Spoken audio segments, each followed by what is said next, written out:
Hello दोस्तों, welcome back. आज की मूवी रुलाती भी है और सोचने पे मजबूर भी करती है कि क्या हम इंसान कहलाने के लायक है। वैसे मूवी काफ़ी कॉम्प्लिकेटेड है। इसका एक्सप्लेनेशन लिखते वक्त ऐसे लगा जैसे मैं कोई एग्जाम दे रहा हूँ, क्योंकि ये मूवी पास्ट और प्रेजेंट में स्विच होती रहती है। तो इसे मैंने अपने नज़रिया से आसान करके आपके सामने रखने की कोशिश की है, तो प्लीज़ अप्रिशिएट करना। तो चलो इस बेहतरीन मूवी का एक्सप्लेनेशन देखते हैं। 2011 की सुनामी और भूकंप की वजह से जापान में काफी तबाही मची थी। इसी सुनामी में डिटेक्टिव टोमाशी की वाइफ की मौत हुई थी, तो लड़का लापता हो गया था। वो अपने वाइफ का आखिरी मैसेज बस सुनता रह जाता है। अपने लड़के के उम्र की कांचन को देख के उसकी आंखें भर आती है। सिर्फ टोमाशी नहीं, बल्कि 14 साल की कांचन भी अपनी माँ को सुनामी में गंवा चुकी थी। तो याशिका बेघर हो चुका था। बेघर लोगों को जब ब्रेड बांटा जाता है तो एक आदमी कांचन का ब्रेड छीनने की कोशिश करता है। वह देख के याशिका अपना गुस्सा रोक नहीं पाता, जिससे कांचन याशिका की तरफ खींची जाती है। शेल्टर में आए कांचन और याशिका के लिए तोशी एक मसीहा बन के आई थी, जिसने इन दोनों को ना सिर्फ सहारा दिया बल्कि उन्हें मॉरल सपोर्ट भी दिया, मानो वह उनकी माँ बन गई थी। अब इस वाकया को 10 साल गुजरते हैं। जेल से बाहर आए याशिका को पहचान से एक फैक्ट्री में जॉब मिल जाता है, मगर वो मैनेजर को सच बताता है कि वेलफेयर सेंटर में आग लगाने के जुर्म में उसे जेल हुई थी। तो अब उसे कम सैलरी पे जॉब पे रखा जाता है। 10 साल गुजरने के बाद भी टोमाशी अपनी वाइफ को नहीं भूला। उसे आस लगी है उसके लापता लड़के के वापस मिलने की। वह हर साल उस जगह जाके फूल चढ़ाता है जहाँ उसकी वाइफ की डूबने से मौत हुई थी। कि तभी खबर आती है कि किसी अबेंडन जगह एक लाश मिली है।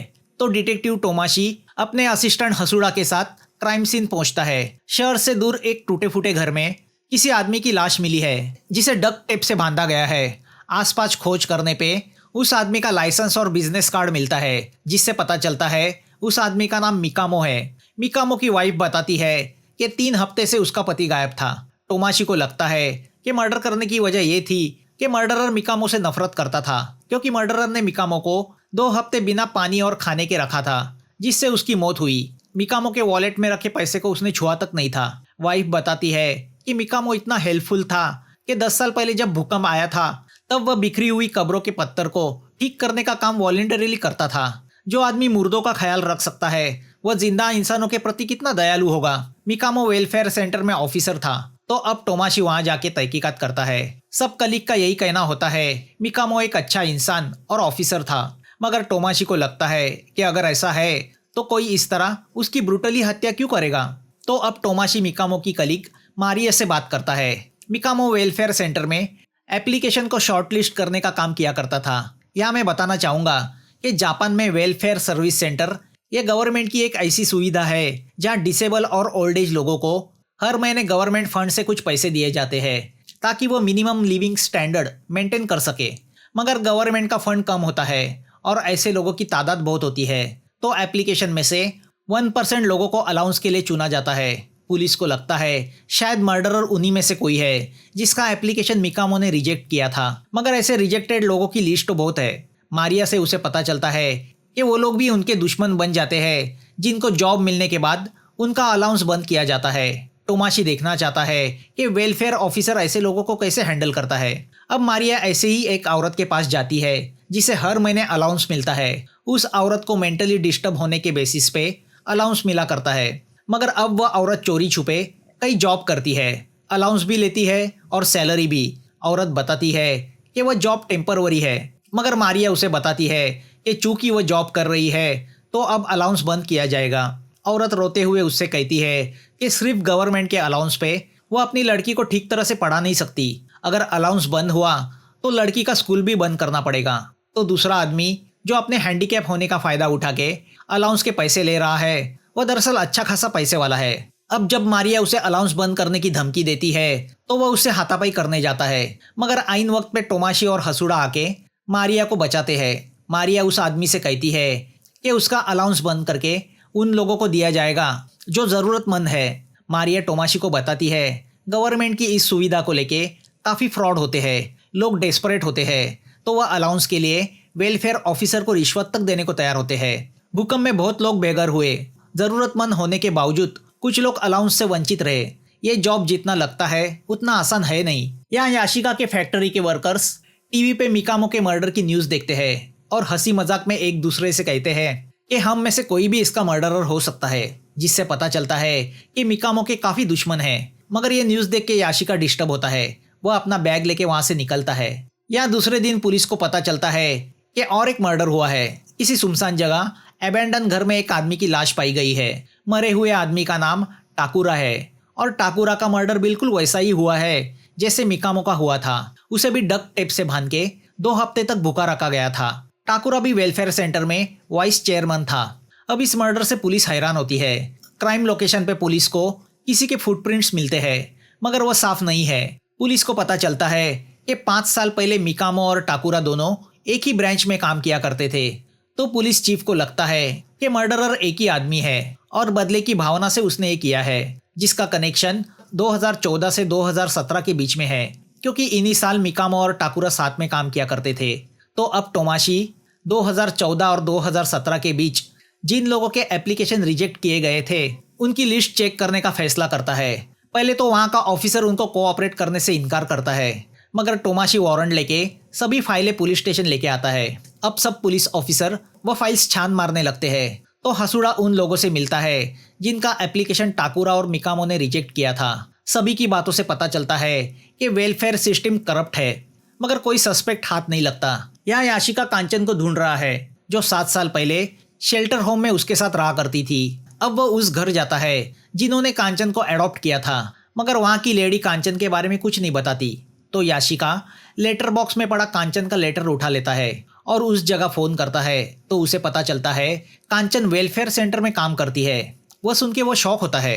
यहाँ टोमाशी को एक वेलफेयर ऑफिसर से पता चलता है कि 5 साल पहले एक लेडी के एप्लीकेशन को लेके बहुत प्रॉब्लम्स हुए थे। वो एप्लीकेंट थी 75 साल की तोशी। ऑफिसर बताता है तोशी याशिका नाम के एक लड़के के कहने पे वेलफेयर सेंटर में अपना नाम दर्ज कराने आई थी और तोशी का एप्लीकेशन पहले कामासाकी नाम के मैनेजर ने अप्रूव किया था, मगर बाद में खुद तोशी ने उसे कैंसिल किया था।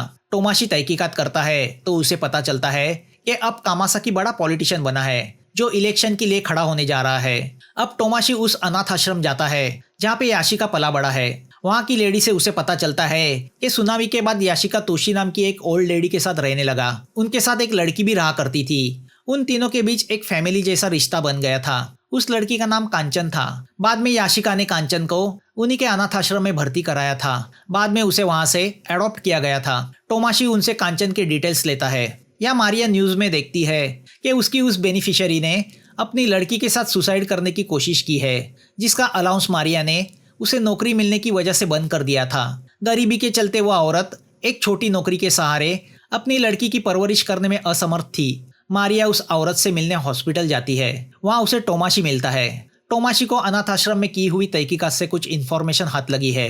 तो अब वह मारिया से पूछता है तुम भी पहले अनाथ आश्रम में रहा करती थी ना, जहाँ से तुम्हें फिर एडॉप्ट किया गया था। सुनामी के बाद तुम तोशी और याशिका के कांटेक्ट में आई थी।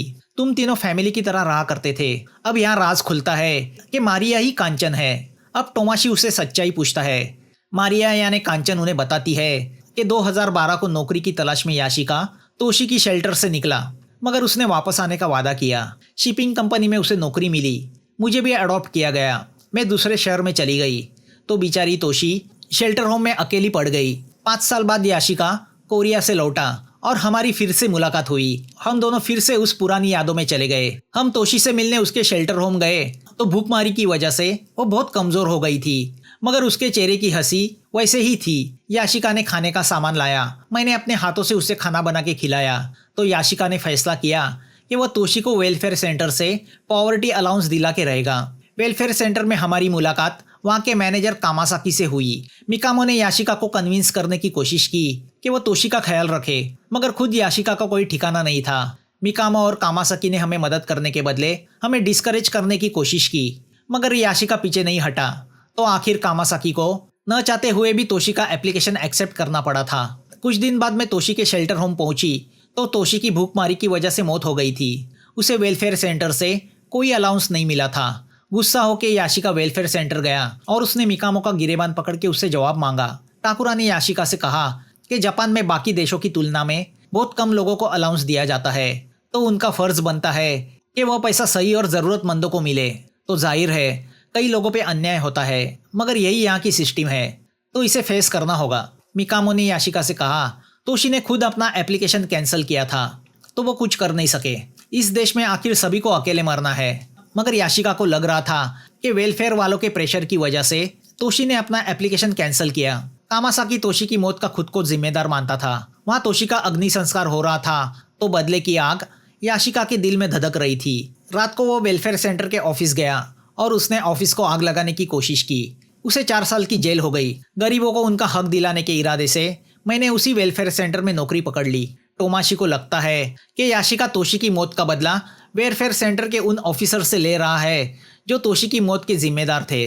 मगर मारिया नहीं जानती कि अब याशिका कहाँ है। वो टोमाशी से कहती है कि याशिका भले ऊपर से गुस्से वाला लगता हो मगर अंदर से वो बहुत दयालु है। वो मर्डर कर ही नहीं सकता। मारिया को लगता है कि ये मर्डर शायद गवर्नमेंट की आंखें खोल दे और वो अपने फंड को 1% से 5% तक कर दे।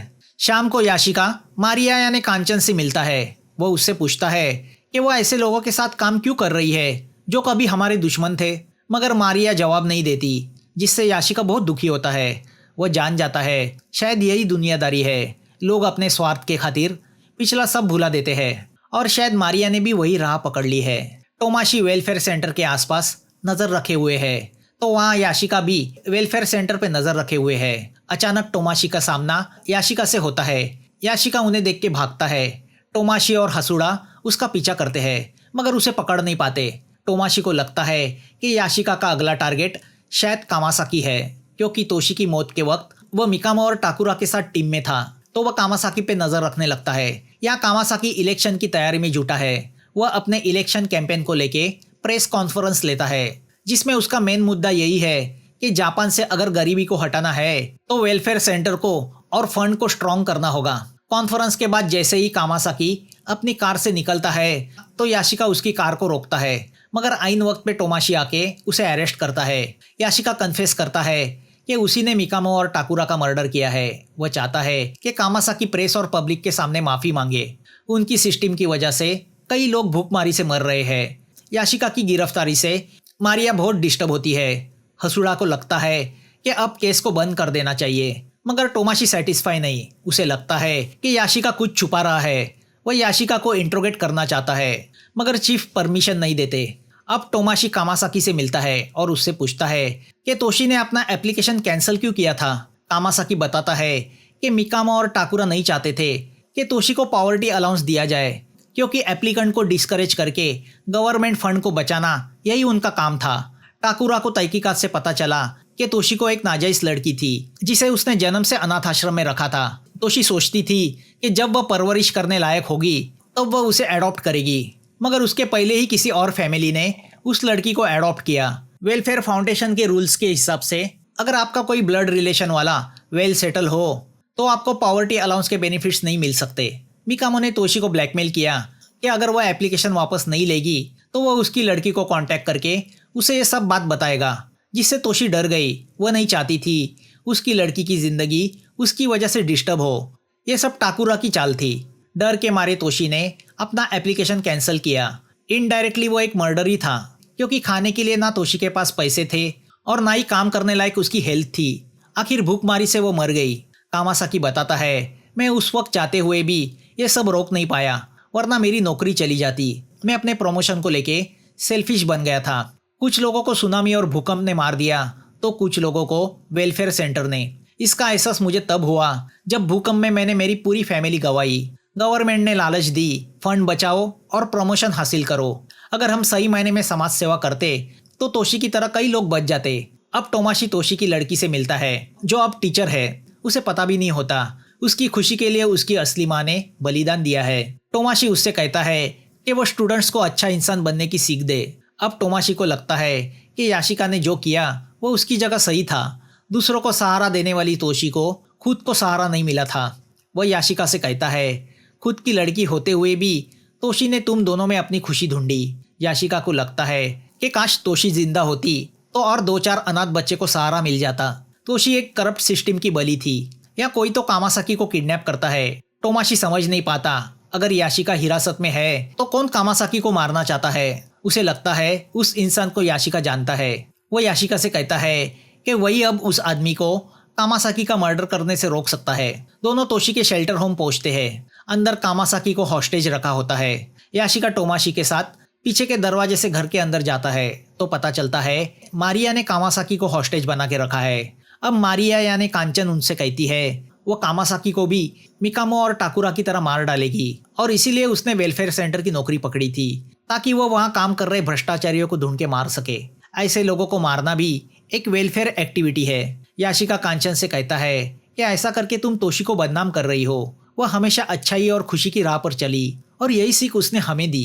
क्या तुम उसकी सीख को बदनाम करना चाहती हो? वह कांचन से कहता है कि तोशी ने तुम्हारे लिए दीवार पे एक मैसेज लिखा हुआ है। मैसेज होता है वेलकम होम। याशिका कांचन से कहता है ये तोशी का होम था, क्या यहाँ तुम खून खराबा करोगी? तो अब कांचन चाकू से खुद को मारने की कोशिश करती है मगर टोमाशी उसे पकड़ लेता है। फिर भी कांचन घायल होती है। कांचन यानी मारिया को हॉस्पिटल भेजा जाता है। कामासाकी को किडनैप करने के पहले मारिया ने एक पोस्ट को अपलोड किया होता है जिसमें उसने अपने कलीग से कहा होता है हम नसीब वाले हैं कि हमें लोगों की सेवा करने का मौका मिला है। कुछ गलत लोगों के साथ मिलके गरीब बेसहारा लोगों का शोषण ना करे। अगर एक इंसान दूसरे इंसान के काम नहीं आएगा तो उसके इंसान होने का क्या फ़ायदा। अगर बुरे वक्त में हम एक दूसरे का सहारा बन सके तो कोई भी खुद को बेसहारा नहीं समझेगा। अब कामासाकी प्रेस और पब्लिक के सामने माफ़ी मांगता है कि वह भी करप्ट सिस्टम के बहकावे में आया था। तोशी का बलिदान व्यर्थ नहीं जाना चाहिए। अब हमें दिखता है कि कैसे मारिया ने मिकामो और टाकुरा को भूखा रख के मारा ताकि भूख से मरना क्या होता है ये वह समझ सके। अब याशिका टोमाशी को एक बीच पे लेके आता है और उससे कहता है 10 साल पहले यहाँ एक इंसिडेंट हुआ था जिसने मेरी जिंदगी को देखने का नजरिया बदल दिया। याशिका बताता है कि 10 साल पहले जब यहाँ सुनामी आई थी तो मैं बोट में था और एक पीला जैकेट पहना हुआ 12 साल का लड़का मेरी आंखों के सामने डूब रहा था। अगर मैं चाहता तो उसे बचा सकता था मगर डर और स्वार्थ से मैंने उसे नहीं बचाया और वो डूब के मर गया जिसका मैं गिल्ट महसूस करते रहा। तो जब मैंने पीले जैकेट पहनी कांचन को देखा तो मैंने उसके एडॉप्शन के लिए कोशिश की ताकि वह अच्छे घर चली जाए।